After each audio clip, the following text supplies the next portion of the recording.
बिस्मिल्लाहिर्रहमानिर्रहीम। Dear students, अस्सलाम वालेकुम।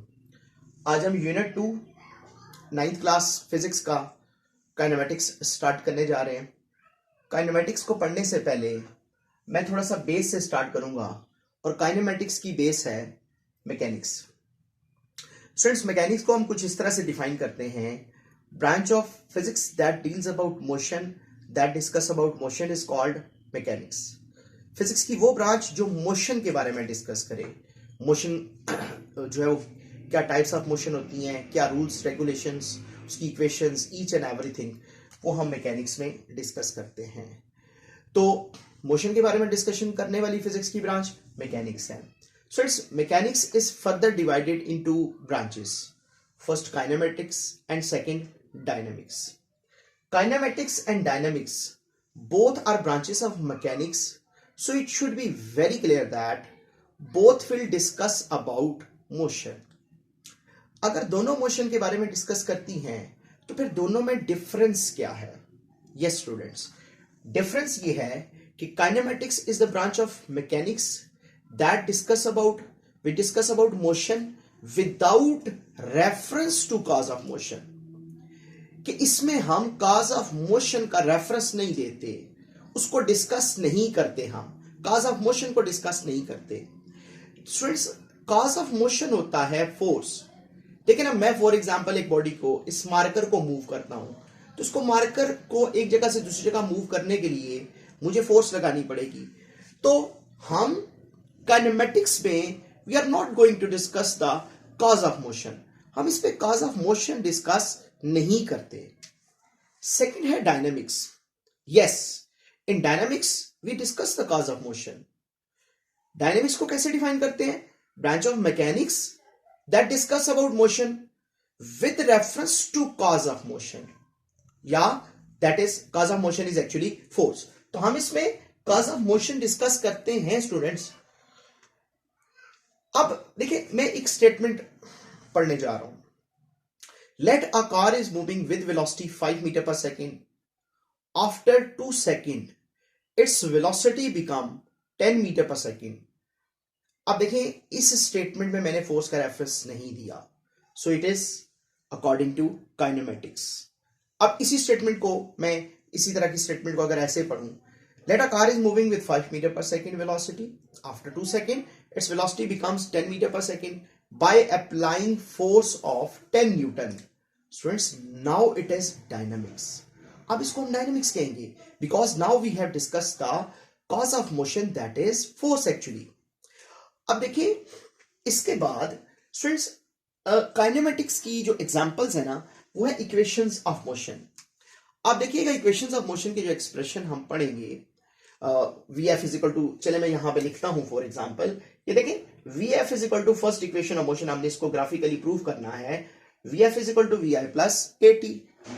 S is equal to Vit plus half At square. ठीक है, इसी तरह देखें, ये सेकेंड इक्वेशन है। थर्ड इक्वेशन होती है 2as is equal to Vf square minus Vi square. Students, in three equations of motion में आप देख सकते हैं किसी जगह पे, देखिए मोशन यहां पे डिस्कस हुई है इक्वेशंस ऑफ मोशन में। कैसे?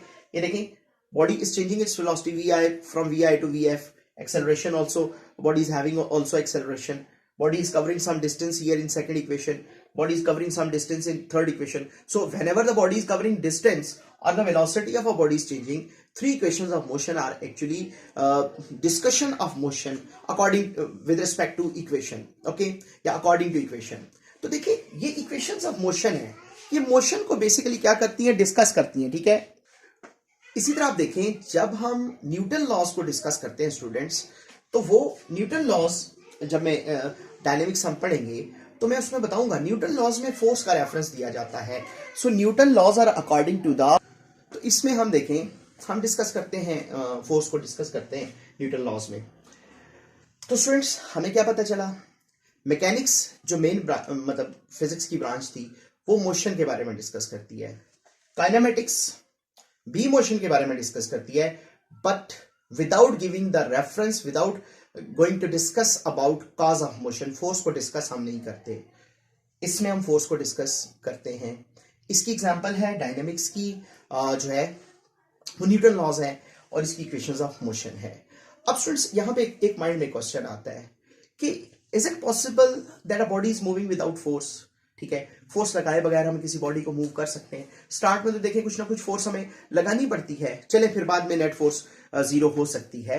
तो बेटा हम ये नहीं कह रहे कि विदाउट फोर्स मोशन हो रही है, ठीक है। जैसे देखें ना, मोशन एक्सेलरेटेड मोशन भी हो सकती है, जो है वो यूनिफॉर्म वेलोसिटी के साथ। हम ये बात नहीं कर रहे कि मोशन जो है वो विदाउट फोर्स जो है वो पॉसिबल है, हम ये नहीं कह रहे। हम फोर्स का रेफरेंस नहीं दे रहे स्टूडेंट्स, यहाँ पे हम फोर्स का रेफरेंस नहीं दे रहे, ठीक है। यहाँ पे हम फोर्स का रेफरेंस नहीं दे रहे, लेकिन हम ये नहीं कह रहे कि फोर्स के विदाउट जो है वो मोशन पॉसिबल है। Is that clear students? तो इसमें हम रेफरेंस नहीं देते काइनेमेटिक्स में, डायनेमिक्स में हम फोर्स का रेफरेंस देते हैं। नाउ स्टूडेंट्स, इसके बाद सेकंड है हमारा रेस्ट एंड मोशन। सबसे पहले हमें पता होना चाहिए कि रेस्ट हम कैसे कह सकते हैं। How can we say that this body is at rest? How can we say that this body is in motion? हम इसको किस तरह से, अक्सर बच्चे यहाँ पे आंसर कुछ इस तरह से देते हैं कि सर, उन्हें कहा जाए अच्छा बताएं फॉर एग्जांपल ये चेयर रेस्ट पे है तो कैसे कह सकते हैं? तो स्टूडेंट्स कहते हैं सर क्योंकि ये मूव नहीं कर रही। स्टूडेंट्स आपको प्रॉपरली डिफाइन करना होता है फिजिक्स के अंदर कि how can we say that this body is at rest, it is in the state of rest. How can we say that this body is in the state of motion? तो ये हमें कैसे पता चलता है? तो स्टूडेंट्स देखें, बड़ी सिंपल सी बात है और बड़ी सिंपल सी डेफिनेशन है। If body is not changing its position with respect to surrounding और ऑब्जर्वर, यानी सराउंडिंग के लिहाज से अगर कोई बॉडी पोजीशन चेंज नहीं कर रहा, then its state is called, ये देखें रेस्ट की जो हमारे पास जो डेफिनेशन आ रही है कि a body said to be at rest if it is not changing its position with respect to surrounding. अगर बॉडी सराउंडिंग के लिहाज से या ऑब्जर्वर के लिहाज से अपनी पोजीशन को चेंज नहीं कर रहा, then state of body is known as rest, ठीक है। और मोशन में कब होगा? Body is said to be in motion if it is continuously changing its position with respect to surrounding और ऑब्जर्वर। तो पता क्या चला? पोजीशन नहीं चेंज कर रहा, सराउंडिंग के लिहाज से। अच्छा, what is surrounding? Surrounding is neighbourhood places को हम कहते हैं। जैसे मैं इस वक्त यहां पे खड़ा हूं तो मेरे इधर एक वॉल है, दीवार है, इधर एक दीवार है, ये चेयर यहां पे पड़ी हुई है, ठीक है, जो है ना, जो चीजें ये देखें बोर्ड मेरे सराउंडिंग में आता है। तो मैं अगर इनके लिहाज से पोजीशन को चेंज करूंगा तो फिर तो मैं मोशन में हूंगा। If I am not changing my position with respect to this surrounding, then my state is known as rest. तो स्टूडेंट्स, इसमें एक ऑब्जर्वर भी कहा है मैंने, सराउंडिंग भी कहा है, सराउंडिंग नेबरहुड प्लेसेस को कहते हैं, और ऑब्जर्वर भी कहा है कि ऑब्जर्वर के लिहाज से जो उसको नोट कर रहा है, ऑब्जर्व कर रहा है, ठीक है, उसके लिहाज से भी बॉडी मोशन में हो सकता है या मूव भी कर सकता है। अब स्टूडेंट्स, इसके बाद देखें, चले रेस्ट और मोशन आपको पता चल गया। If body is continuously changing its position with respect to surrounding, then state of body is known as motion. If body is not changing its position with respect to surrounding और observer, then state of body is known as rest. नहीं change कर रहा position को तो rest पे है, और change कर रहा है तो मोशन में है। इसके बाद देखें, बहुत ही इंपॉर्टेंट एक सेंटेंस आता है, rest and motion are relative states. It's a very very important sentence. देखिए स्टूडेंट्स, रेस्ट और मोशन रिलेटिव स्टेट्स है। रिलेटिव का मीनिंग होते हैं that is relative to each other, depends upon each other. जैसे देखें, एक होता है एब्सोल्यूट। अगर मैं ऐसे कहता, मैं कहता ये एब्सोल्यूट स्टेट है, तो इसका मतलब है कि हम पहले चले मैं रिलेटिव आपको क्लियर करता हूं। जैसे एब्सोल्यूट की एग्जांपल में आपको दूं, देखें मैस है ना, मैस 1 kg मैस है इसका, तो मैस एब्सोल्यूट क्वांटिटी है। क्यों? अगर मैंने इसको मेजर किया फॉर एग्जांपल 1 kg एक्यूरेटली मैंने मेजर किया है, तो इट्स मीन सारे ऑब्जर्वर के लिए ये एब्सोल्यूट होगा, यही मैस होगा, किसी ऑब्जर्वर के लिए डिफरेंट नहीं होगा। लेकिन अब मैं आपको रिलेटिव स्टेट की एग्जांपल देता हूं। स्टूडेंट्स देखें, मैं ऐसे एग्जांपल देता हूं, मैं कहता हूं ये बाहर से एक बाइक गुजर रहा है। स्टूडेंट, बाइक बाहर से पास कर रहा है, ठीक है, तो bike is in motion with respect to me and all the things in my surrounding. हमारे लिहाज से, मेरे लिहाज से ये बाइक जो है, मैं ऑब्जर्व कर रहा हूं उसको, मेरे लिहाज से बाइक क्या है? मोशन में है। उस पर अगर एक पैसेंजर, अब मैं कहता हूं उस पर फॉर एग्जांपल 2 राइडर्स बैठे हुए हैं, एक बाइक पे 2 राइडर्स बैठे हुए हैं, तो देखें एक दूसरे के लिहाज से वो क्या है? Relative to each other. Relative का वर्ड इसलिए आया है, ठीक है, relative to each other they are at rest because they are not changing their position with respect to each other। एक दूसरे के लिहाज से वो पोजीशन को चेंज नहीं कर रहे, बट रिलेटिव टू मी, मेरे लिहाज से वो मोशन में है। और एक बात और याद रखिएगा स्टूडेंट्स, देखें अगर बाइक मेरे लिहाज से मोशन में है तो मैं भी बाइक के लिहाज से मोशन में हूं।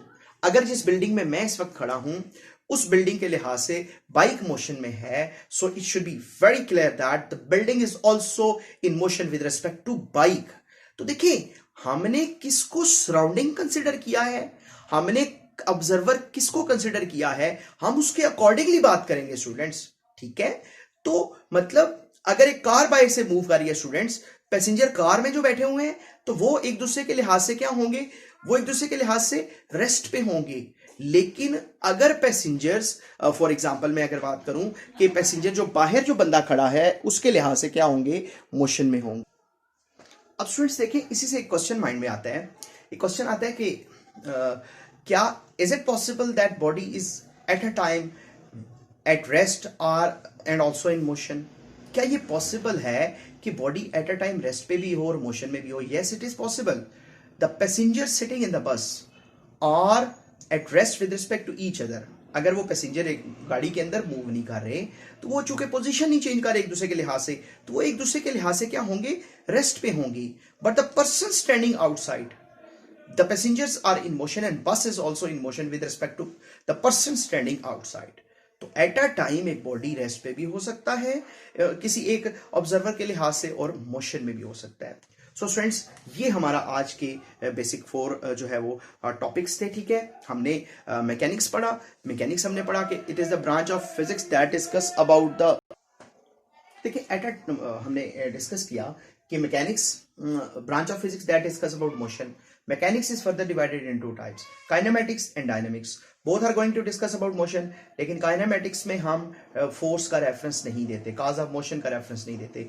डायनेमिक्स में हम फोर्स का रेफरेंस देते हैं। काइनेमेटिक्स की एग्जांपल इक्वेशंस ऑफ मोशन है, डायनामिक्स की एग्जांपल न्यूटन लॉज हैं। फिर हमने रेस्ट और मोशन को डिस्कस किया। If body is continuously changing its position with respect to surrounding और observer, then state of body is known as motion. फिर हमने कहा अगर नहीं चेंज करता तो फिर रेस्ट होगी, अगर पोजीशन को कॉन्टिन्यूअसली चेंज नहीं करता तो फिर क्या होगी, रेस्ट होगी। ठीक है, फिर जो है वो हमने ये बड़ा इंपॉर्टेंट सेंटेंस पढ़ा कि rest and motion are relative states. Okay students, अल्लाह हाफिज़।